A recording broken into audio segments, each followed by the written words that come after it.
Joining us now is writer and broadcaster Esther Krakue. Esther, we all agree the Sussexes need to earn a living, but there have been plenty of mutterings. We understand that Netflix has started to tease about what's on the cards. What on earth do we know so far? So we know that the Netflix chief content officer has confirmed that their $100 million Netflix deal with the Sussexes are going to continue into 2024, which is good news for them because unlike Spotify, they didn't just cancel the deal altogether. Apparently, the Sussexes have many projects in the works that Meghan herself said they're very excited for, and they want to make projects that make people feel. So clearly, they have some stuff in the works. Now, what worries me or worries most people is when the Spotify deal fell through because the Archetypes podcast didn't do that well. That was the Sussexes effectively promoting themselves as their own brand and getting people to basically fall in love with themselves as people. When you move into the production side of things, when you're producing content, you actually have to have some experience. You have to have a lot of knowledge in the industry. Now, we know that they have hired members of staff, but they seem to be hemorrhaging members of staff at the same rate. I mean, they've had 17 people leave the organization since it started a few years ago. And, you know, one of the things that you have to question is these people don't really have that much experience in anything. Meghan was an actress. She wasn't exactly, you know, Martin Scorsese, so we don't really know what kind of expertise she's bringing in on that front. And Harry really hasn't done a hard day of work really, other than you know, being in the army, and you can even argue then he was still in quite a protected position. So the question is, if Netflix are going to continue you know, funding this couple and giving them this $100 million deal, are they actually going to get their money's worth? Now, we have heard murmurings that there's going to be a Harry and Meghan series part 2. We obviously know the first series did quite well. I think it was the most watched series on Netflix. So they're going to do, they're planning a second series. But again, there's so many questions that come with that. First of all, the sheen has worn off the couple. They don't seem to generate as much interest. The intrigue has worn off. Is it going to be, you know, a kind of basically a saga of them whinging about the royal family again? Again, you can't make something like that work a second time. The shine has worn off. So there are many questions as to how that is going to work. But Netflix has confirmed that at least for 2024, their $100 million deal is safe, and the couple will still get a chance to produce content with them. Whether it's content that will resonate with the public, we're not sure. Yeah, I think that's a very fair observation. And now, look, we know the royals have traditionally kept out of politics and the courts. Harry's the first royal to give evidence in 130 years. But the Sussexes have broken that tradition again and commented on a recent US Senate inquiry into the regulation of social media sites. Now, in a statement, they said, amongst other things, we applaud the bravery and determination of the thousands of parents around the country whose advocacy resulted in this hearing. This is an issue that transcends division and party lines, as we saw today at the Senate hearing. It's the time to make the necessary change at the source to keep our children safe. Now, they also released this video alongside the statement. When the car was first invented, there wasn't a seatbelt. And what happened? People started to get hurt. People started to die. So you started to change the car. We need to get out of this idea that, you know, young kids, there's something wrong with them. It's the world that we're allowing to be created around them. Esther, it might be a particular issue that transcends party lines, but it's still quite unusual, isn't it? It is quite unusual where royals are concerned, but I think most people are considering Harry and Meghan less and less royals and more kind of just famous couple doing their own thing. They released that statement on behalf of the Archewell Foundation because they've obviously done a lot of work with safeguarding children online. But it's not surprising. I mean, this couple has routinely broken royal protocol. I don't know if you remember before the last US general election, they released a video to vote for love and to choose hope. So they've never really shied away from wading into politics. With this particular statement that they submitted to the Senate hearing, I understand why they did it. I understand why the members of the Senate committee wanted them to do it, because obviously it's getting publicity for this hearing. Mark Zuckerberg testified at the hearing as well. So it makes sense and it's very on brand. But if you're talking about sort of what's traditionally expected from royal members of the royal family, family, this is not it. But they've made it very clear that they're not interested in following any sort of protocol or being active members of the royal family, for that matter. Speaking about the active members of the royal family, the royal website is often updated. Sometimes those updates are benign, sometimes they raise eyebrows. What's the latest, and is it instructive? So the latest has kind of corresponded with where we are at in terms of the position of the Sussexes. So they've been moved basically to the bottom of the landing page, which features working members of the royal family. There was a stipulation underneath sort of Prince Harry's bit that said that, you know, him and Meghan are going to continue to work with the king to fulfill their various patronages and to uphold the interests of the king and the royal family. That has also been tweeted. So basically, they're basically a footnote on the royal family website, which corresponds with the reality of the situation. They clearly have no interest in upholding any kind of support for what the king represents.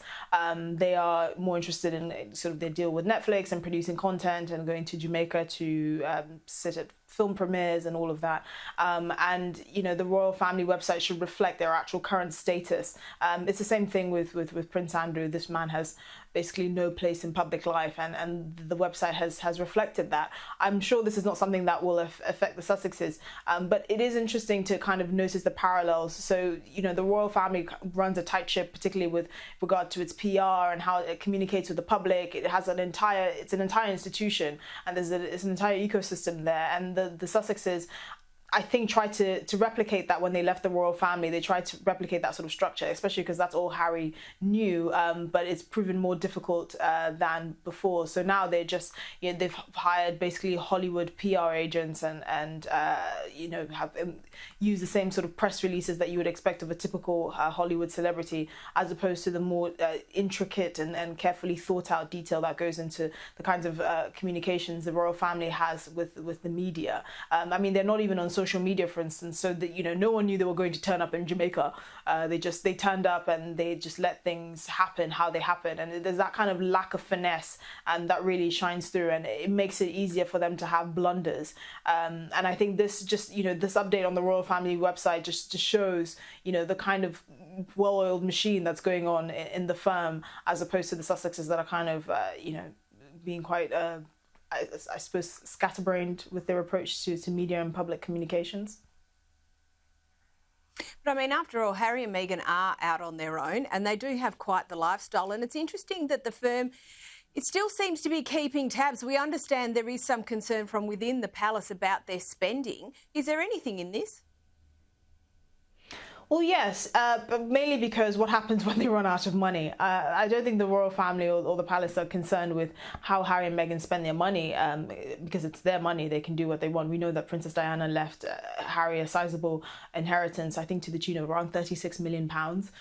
So this man is in no way poor. And obviously the Netflix deal helps. He's able to fund these expensive court cases that I don't think will pay him as much as he's paying into it, should I say. And we know that Meghan was a fairly successful actress in her own right. But you have to factor in what exactly they're spending their money on. So apparently their mansion in Montecito, they took out a mortgage of about $9 million. Their security alone a year is probably worth at least a few $1 million. And so when you look at it from that perspective, their living expenses are adding up. And the palace estimates that they're spending, you know, $20 million a year just to exist. So what happens when, you know, the deals run dry? I mean, Netflix, Spotify is out the door. Netflix is $100 million. I'm assuming they'll spend part of that money on actual production. So what are they going how are they going to sustain themselves? And I think the concern for the palace is that when the money starts to dry up, they're going to, you know, go back to their shenanigans and their antics and offer anyone an interview that's willing to listen and try and exploit their proximity to the royal family to make ends meet. We don't really know what's going to happen with that, but I suspect having round-the-clock armed security in the US is not cheap, particularly in a place like California, which is expensive to live in. So that's mainly the concern of the palace. What happens when this couple runs out of money? Or even worse, what happens if they get divorced? Where will Harry go? How will he sustain himself? Divorce is in I believe it's a community property state, California. That's certainly not going to be cheap. And he has children who will likely go with their mother spend more time with their mother than their father. So these are all kinds of things that the royal family have to factor in. It's not to say that they're concerned with them taking money from the palace. It's just there will come a point where this lifestyle will be unsustainable because the economic productivity of this couple is not very high. Now on to the Queen and Camilla. Look, she's not always been a favourite, but she's played the long game and she has managed to come out as Queen. There's a great piece in Tatler this week about Camilla's evolution from the most hated woman in England to the nation's grandmother. Tell us about it. Yeah, so it's been very interesting observing Queen Camilla's rise, should I say. I mean, this was probably one of the most hated women in Britain, particularly with the whole brouhaha between Charles and Diana. And then when they got married in 2005, even the Queen, getting the Queen's permission was seen as quite a big deal. But actually with Kate out of action for basically until Easter and the King recovering from prostate surgery, we're really seeing Queen Camilla shine. She's been at the hospital frequently. We've seen her photographs. She's been holding down the fort. She's going to be taking on some of the engagements that King Charles has to take on, as well as Princess Catherine.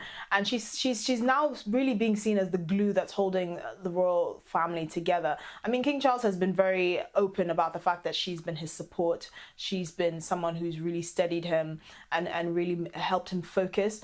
She's always said that King Charles needs to slow down and he's a bit of a workaholic, and you can see that there's a real benefit not just to the monarch but to the country, to have them having this mutual support of each other.